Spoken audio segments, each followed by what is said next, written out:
ఒకరోజు పునీత పదవ పయస్ జగద్గురువు పునీత పదవ పయస్ జగద్గురువు ఆయన పేరు జోసెఫే సరో అనేటువంటి పదవ పయస్ జగద్గురువు పోపు గారు. ఆయన మంతువ అనేటువంటి ప్రాంతానికి పీఠాధిపతులుగా ఉండేవారు. అటువంటి కాలములో ఆయన మొట్టమొదటిగా పీఠాధిపతులుగా ఎన్నుకోబడినటువంటి సమయంలో ప్రతి పీఠాధిపతికి ముఖ్యమైనటువంటిది ఒక ఉంగరం ఉంటుంది. అది పవిత్రమైనటువంటి అధికారానికి గుర్తు. మన విశాఖ అగ్రపీఠానికి ఆయన పీఠాధిపతులు నాయకుడు అనడానికి కొన్ని గుర్తులు ఉంటాయి. దాంట్లో ముఖ్యమైనటువంటిది చేతుకున్నటువంటి ఒక ఉంగరం. ఈ జోసెఫే సారో ఈ పీఠాధిపతులు బాధ్యతలు స్వీకరించిన తర్వాత తన తల్లిని సందర్శించడానికి, తన తల్లిని చూడటానికి వెళ్ళాడు. వెంటనే వెళ్ళిన తర్వాత సహజంగా పీఠాధిపతులు ఏం చేస్తారు? సహజంగా దైవ ప్రజలు పీఠాధిపతుల యొక్క ఉన్నటువంటి ఉంగరాన్ని ముద్దు పెట్టుకుంటారు, అవునా? తన తల్లికి ఈ ఉంగరాన్ని చూపించి చాలా సంతోషపడ్డాడు. అమ్మా చూడు, నేను పీఠాధిపతిగా అయ్యాను, నీ ప్రార్థన వల్ల ఇదిగో నా వేలుకున్నటువంటి ఉంగరాన్ని చూడు, ముద్దు పెట్టుకో అని తల్లికి ఇచ్చినప్పుడు తల్లి ముద్దు పెట్టుకుని, నీ ఉంగరము కన్నా నాకున్న ఉంగరమే గొప్పది, నాకున్న ఉంగరమే చాలా విలువైనది, చాలా ముఖ్యమైనది అని అందరి ముందు చెప్తూ ఉంది. అక్కడ ఉన్నటువంటి వారందరూ ఆశ్చర్యపోయారు. ఏంటి, కుమారుడు పీఠాధిపతులుగా వచ్చినప్పుడు ఆయన చూపించేటువంటి ఉంగరాన్ని మెచ్చుకోవాల్సింది పోయి నేను ధరించినటువంటి ఉంగరమే గొప్ప అని ఎందుకని చెప్తూ ఉంది అని అందరూ ఆశ్చర్యపోయారు. అప్పుడు తల్లి అంటుంది, కుమారా చూడు, నా వివాహం రోజు నేను ధరించినటువంటి ఈ ఉంగరం వల్లే నువ్వు ఈరోజు జన్మించావు. ఈ ఉంగరం వల్లే నువ్వు జన్మించటమే కాకుండా గొప్ప పీఠాధిపతిగా దేవుడు నిన్ను ఎన్నుకున్నాడు అని ప్రజలందరికీ ఒక గొప్ప సాక్ష్యం చెప్పింది. నేను వేసుకున్నటువంటి ధరించినటువంటి ఈ ఉంగరం ద్వారానే నిన్ను నేను దేవునికి అర్పించగలిగాను.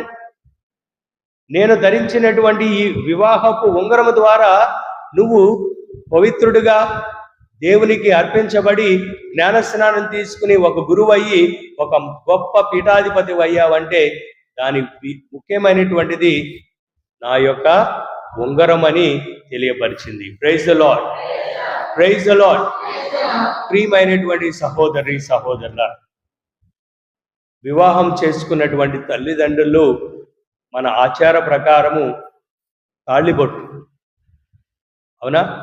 ఆ తాళిబొట్టు ఉండటం ద్వారానే మీరు ఒకటై మీ ప్రేమ బంధానికి గుర్తుగా ఉన్నటువంటి బిడ్డలను దేవునికి అర్పించబడుతున్నారు. అదే విధిలో ఈ యూరప్, అమెరికా దేశాల్లో ఉంగరాన్ని ధరిస్తారు. వాళ్ళ యొక్క వివాహ గుర్తుగా ఉన్నటువంటి ఉంగరం ద్వారా వారి కలిగినటువంటి బిడ్డలకు దేవునికి అర్పించేటువంటి భాగ్యము, ఆ యొక్క అదృశ్యం ఉందని మనం తెలుసుకోవాలి. ప్రియమైనటువంటి సహోదరులారా, మనలను మనము దేవునికి అర్పించాలి. మన సమయాన్ని అర్పిస్తూ ఉన్నామా? దేవుడిచ్చినటువంటి అనేకమైనటువంటి అనుగ్రహాలు, కళలు, దేవుడిచ్చినటువంటి అనేకమైనటువంటి ఆశీస్సులు మనము దేవునికి తిరిగి అర్పిస్తూ ఉన్నామా?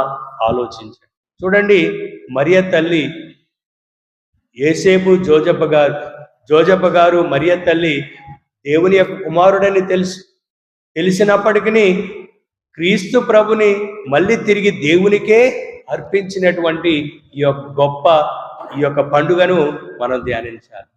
ఏ పాటి వారో మనం దేవుని యొక్క కుమారుడు దేవునికే అర్పించితే మానవులైనటువంటి మనము ఏ పాటి వారం?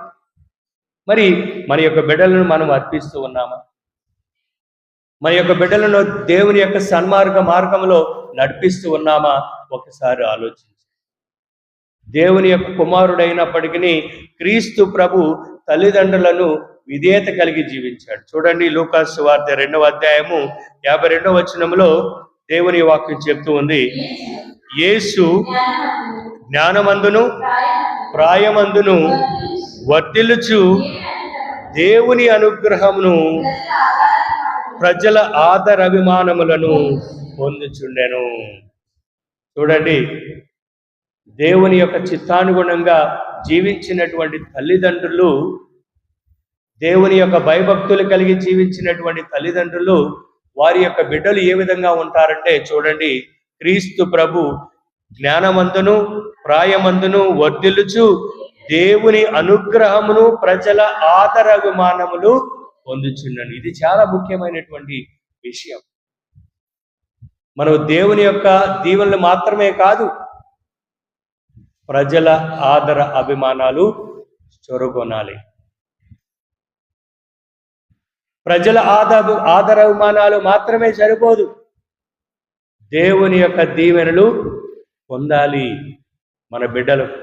మరి అటువంటి పరిస్థితిలో మన బిడ్డలను మనము నడుపుతున్నామా, పెంచుతూ ఉన్నామా?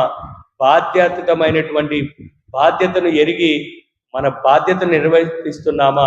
ఒకసారి ఆలోచించండి ప్రియమైనటువంటి సహోదరులారా.